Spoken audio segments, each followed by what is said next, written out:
नमस्कार, आप सभी का बहुत बहुत स्वागत है हमारे स्पेशल प्रोग्राम खास बातचीत में। आज हमारे साथ हमारे न्यूज रूम में मौजूद है शहर के जाने माने इंजीनियर और पर्यावरण प्रेमी आदित्य शुक्ला जी। सर, आपका बहुत बहुत स्वागत है हमारे न्यूज रूम में। सबसे पहले तो मैं चाहूंगी कि आप हमारे ऑडियंस को अपने बारे में कुछ बताएं। मेरा नाम आदित्य शुक्ला है जी। निकनेम कान्हा है और मैं एक सिविल इंजीनियर हूँ और 2019 से कार्यरत हूँ। और जैसे आज की समस्या को देखते हुए मैं आगे आया था। विसर्जन में बहुत सी चूक हम लोगों से हो जाती है जी। गवर्नमेंट प्रिकॉशंस लेती है तो निगम क्षेत्र तक ही सीमित हो जाती है प्रिकॉशंस, और ग्रामीण क्षेत्रों में नगर पालिकाओं में उतना ध्यान नहीं जा पाता। बिल्कुल। तो हम दुर्घटनाओं से बचें और सही तरीके से विसर्जन करें, हम भी ठीक रहें और नदियाँ ज़्यादा प्रदूषित ना हो जी। उसके लिए अलग व्यवस्था गवर्नमेंट जैसे कर रही है निगम क्षेत्रों में, हम चाहेंगे बाकी जगहों में भी हो और अच्छे से हो। तो इसके लिए ही सर ने अभी ज्ञापन दिया है। तो जैसा कि सर ने बताया कि आज जिस टॉपिक में हम बात करने जा रहे हैं, शायद इस टॉपिक में बात करना बहुत ही ज्यादा जरूरी है। बिलासपुर शहर में और आसपास के ग्रामीण इलाकों में जगह जगह पर पंडाल बने हुए हैं। हम बहुत धूमधाम से गणेश जी को अपने घर पर लाते हैं और उनकी सेवा भी करते हैं, लेकिन जब गणेश जी को विदा करने का समय आता है तब एक बहुत बड़ा सवाल खड़ा होता है कि क्या विसर्जन के बाद हमारा जो आनंद है वो प्रकृति के लिए परेशानी तो नहीं बन रहा। पानी में मूर्तियों के जाने से जो प्रदूषण फैलता है वो नदियों, झीलों और तालाबों की सेहत पर असर डाल रहा है। आज के इस पॉडकास्ट में हम इसे अहम मुद्दे पर बात करेंगे। तो सर, जैसा कि हम देखते हैं कि जब विसर्जन हम करते हैं तो जाने अनजाने हम बहुत सारी ऐसी चीजें पानी में डाल देते हैं। विसर्जन करते हैं तो बहुत ज्यादा गंदगी आसपास फैला देते हैं। उससे नदियों को और हमारे आसपास का जो एनवायरनमेंट है उसको बहुत ज्यादा बुरा उस पर प्रभाव पड़ता है। तो इस चीज को लेके आप क्या सोचते हैं? जिससे हम विसर्जन करते हैं, मूर्तियां आजकल पूरी तरह से मिट्टी से नहीं बन रही हैं। हाँ। पीओपी का यूज होता है उसमें जी। और कलर्स, केमिकल कलर्स का भी बहुत लोग यूज करते हैं ताकि अच्छा दिखे, आकर्षक दिखे मूर्तियां। बिल्कुल। तो ये हम विसर्जन करते हैं नदियों में, तो ये नदियों के ऊपर बहुत गलत प्रभाव करता है। दूषित होते पानी, उसके जीव जंतु को बहुत इफेक्ट पड़ता है। तो हम चाहेंगे सरकार जैसे निगम क्षेत्रों में नए तालाबों का निर्माण करवा रही है या पॉन्ड की व्यवस्था कर रही है जिसमें हम विसर्जित करें और फिर उसे स्वच्छ करके दोबारा नदियों में छोड़ेगी जी। तो लेकिन ये ग्रामीण क्षेत्रों में नहीं हो पा रहा है। हाँ, बहुत से क्षेत्र छूट जा रहे हैं। ग्रामीण क्षेत्र हो गए, आपके नगर पालिका क्षेत्र हो गए और भी अन्य सीमाएं हो गई। पूजा तो बहुत धूमधाम से करते हैं। भक्त अपने भोलेपन से उनको लेकर के आते हैं और बहुत पूजते हैं।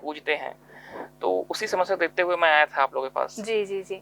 अच्छा सर, ये भी हमने देखा है कि आजकल बहुत ट्रेंड चला हुआ है। बहुत बड़ी एक तरह का कंपटीशन हो गया है बिलासपुर शहर में कि बहुत बड़ी मूर्तियां तो हम स्थापित करते हैं, लेकिन जब विसर्जन की बारी आती है तो बहुत ही बुरे ढंग से, या आप कह सकते हैं कि बहुत अच्छे से भावपूर्ण तरीके से हम उनका विसर्जन नहीं करते हैं। आपने सोशल मीडिया में भी वीडियोस पे देखा होगा कि कोई कहीं से फेंक रहा है, कहीं कुछ हो रहा है। तो आपको क्या लगता है कि कहाँ तक सही है? हम जितनी इज्जत से उनको लेकर के आते हैं वैसे हम उनका विसर्जन नहीं करते हैं, तो ये भी एक तरह से बहुत गलत चीज है। इस पर आप क्या कहना चाहेंगे? आपने बिल्कुल सही कहा जी। भक्ति जरूरी नहीं कि बहुत बड़ी मूर्ति है तो हमारी भक्ति अच्छी है या बड़ी है। बिल्कुल। भगवान तो एक ही हैं और उनकी हम पूजा करते हैं तो भगवान की पूजा करते हैं। ऐसा तो नहीं बोलते बड़े गणेश जी हैं, छोटे गणेश जी हैं। बिल्कुल है ना। तो आज शो ऑफ थोड़ा ज्यादा हो रहा है। हाँ। वो दुख का विषय बना हुआ। लेकिन आप अगर देखेंगे लोग बड़े सम्मान के साथ उनको लाते हैं। विसर्जन की समय चूक जाते हैं, वो विसर्जन के समय में चूक जाते हैं। मूर्तियां बड़ी होती हैं, उनको कैसे ले जाएं, कैसे लाएं। ले तो आते हैं लेकिन लेने के समय बहुत समस्या होती है। बिल्कुल। और गवर्नमेंट इसमें बहुत ये करती है अपनी ओर से, जैसे कि व्यवस्था कराती कुछ जगहों में, है ना। तो ये सभी क्षेत्रों में वो करवाएं जी। ग्रामीण क्षेत्रों में हो गया, नगर पालिका क्षेत्रों में हो गया, और बराबर ध्यान दे चीजों में। नियम बनाई है, बहुत लोग उसमें खुश भी हैं, बहुत लोग नाराज भी हैं। जी सही, आपने एकदम बिल्कुल सही कहा कि गवर्नमेंट कर रही है अपने तरह से व्यवस्था, लेकिन हर क्षेत्र में वो जो होता है ना कि ग्रामीण क्षेत्रों में भी हमको ये चीज देखना है। ग्रामीण क्षेत्रों से एक क्वेश्चन मेरे मन में आ रहा है कि ग्रामीण क्षेत्रों में हमने ये देखा है कि जब वहां पे विसर्जन करने जाते हैं तो बहुत सारे छोटे छोटे बच्चे चले जाते हैं जिसपे किसी का ध्यान नहीं होता। और अभी हम बहुत सारी खबरों में भी ये देखते हैं कि जनहानि बहुत ज्यादा होती है। छोटे छोटे बच्चे जाते तो हैं, अभी जैसे बारिश हो रही है, पानी का स्तर बहुत बढ़ा हुआ है, लेकिन उसके बाद भी बच्चे जाते हैं। और कभी कभी हम ये सुनते हैं कि डूबने से बच्चों की मौत हो गई या कुछ इस तरह की घटना हो गई, तो इसके लिए और क्या चीजें की जा सकती है? गवर्नमेंट कुछ कर सकती है या हमें अपने तरफ से कुछ करना चाहिए? अगर गवर्नमेंट कर ही रही है तो उसमें सुरक्षा कर्मियों के देखरेख में जी विसर्जन हो और एक प्रॉपर गाइडलाइंस में के थ्रू विसर्जन हो जी, चाहे वो नगर निगम का क्षेत्र हो, नगर पालिका के क्षेत्र हो या ग्राम पंचायत का क्षेत्र हो। सुरक्षा कर्मी रहेंगे तो सब पर ध्यान रहेगा, कोई व्यक्ति उसमें जाएगा नहीं, बिल्कुल वो अपने मशीनों के थ्रू उसमें विसर्जन करेंगे ताकि सम्मान से उनका विसर्जन हो, कोई समस्या ना आए। और साथ ही साथ जो प्रिकॉशन लेनी है उनको अच्छे से मालूम है, बखूबी मालूम है, बिल्कुल हम उनको नहीं दे सकते सलाह, है ना, वो हमसे ज्यादा सक्षम है इस मामले में जी। और बाकी चीजें तो हाँ बिल्कुल।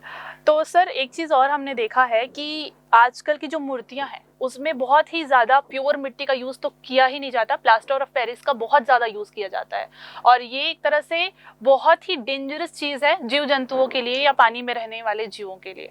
तो उसके ऊपर आप क्या कहना चाहेंगे?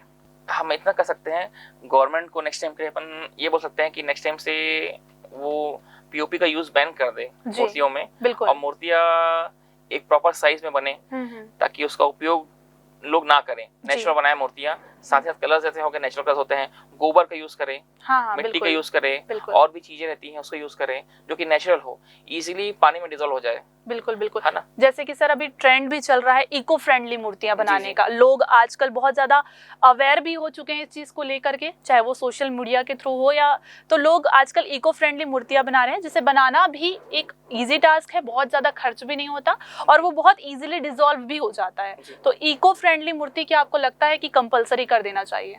करना चाहिए, इसमें हम जलाने से भी बचते हैं, साथ ही साथ हम प्रदूषित करने से भी बचते हैं नदियों को। और आप देखेंगे बहुत सी कॉलोनी है, टीएनसी कॉलोनीज हैं, बिलासपुर क्षेत्र में ही है जी, जो लोग अपना एक अलग सा मैन मेड पॉन्ड बनाते हैं गड्ढा खोदकर, या फिर एक आर्टिफिशियल पॉन्ड बनाते हैं जो प्लास्टिक रहते हैं, ड्रम को काट कर उसमें वो विसर्जित करते हैं, और जब वो घुल जाता है तो उसको उन लोग गार्डन में छोड़ देते हैं जी जी। तो ये कई लोग ऐसे हैं कि आप देखेंगे अपने घरों में गार्डन में गड्ढा खोद लिए, वही विसर्जित कर दिए। आज आप देखेंगे बहुत लोग जो फूल होते हैं, पत्तियां होती हैं जो पूजा में चढ़ाई गई हैं, उसका भी लोग सम्मान करते हैं बिल्कुल, और उसे पन्नी में भरकर नदियों में प्रवाह करने चले जाते हैं और पन्नी में बांध के फेंक देते हैं जी, पन्नी के साथ फेंक देते हैं। वो बहुत बड़ा दुख का विषय है जी जी जी। और सब भोले हैं एज इट इज, तो उनको क्या पन्नी खोल के फेंक दे तो भी ठीक है, पन्नी से फेंकना दुष्कर मतलब बिल्कुल बिल्कुल बिल्कुल, ये बहुत ही गलत चीज है। और जितने भी हमारे दर्शक ये वीडियो देख रहे हैं उन सभी को मैं कहना चाहूंगी कि हम जाने अनजाने अगर ऐसा कर भी रहे हैं तो इस वीडियो को देखने के बाद प्लीज आप रुक जाइए, क्योंकि हमारी एक गलती जो जीव जंतु है उनकी पूरी लाइफ खराब कर सकती है। तो जैसा कि सर ने बताया कि अपने घर में जैसे विसर्जन की भी चीजें हैं वो अपने घर में एक छोटा सा पॉन्ड बना के, कुछ नहीं तो एक प्लास्टिक का टब लेके भी हम उसमें डिसॉल्व कर सकते हैं। वो हम गणेश जी को एक तरह से बहुत आदर के साथ उनका विसर्जन भी करते हैं और इससे वातावरण को भी ज्यादा कुछ प्रभाव उससे नहीं पड़ता है।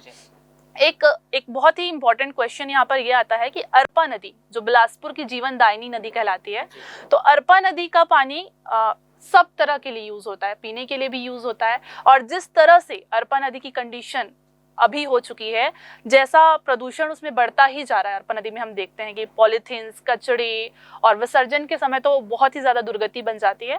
तो अरपा नदी को संवारने के लिए हम और क्या चीजें कर सकते हैं, या हमारे वीडियो के थ्रू अगर आप ऑडियंस को कुछ कहना चाहें?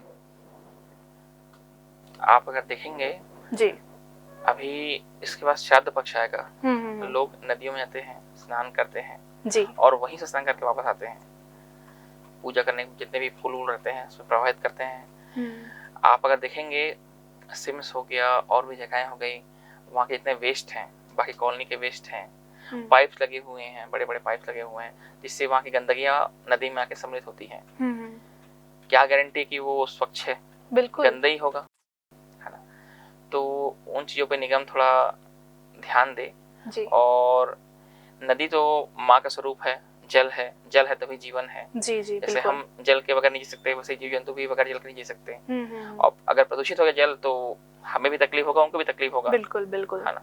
तो उसके प्रति ध्यान दे गवर्नमेंट, और उन्हीं का हम भरोसा कर सकते हैं इस मामले में। हम कितना कर सकेंगे, जो गवर्नमेंट करेगी उतना हम नहीं कर पाएंगे जी जी। तो बिल्कुल सही बात। हमारे बातों को ध्यान में रखते हुए गवर्नमेंट इसमें एक्शंस ले, और अपनी ओर से उनके पास टीम भी है, उनके पास टीम भी है अपनी ओर से, अच्छे करेंगे वो लोग। जी जी।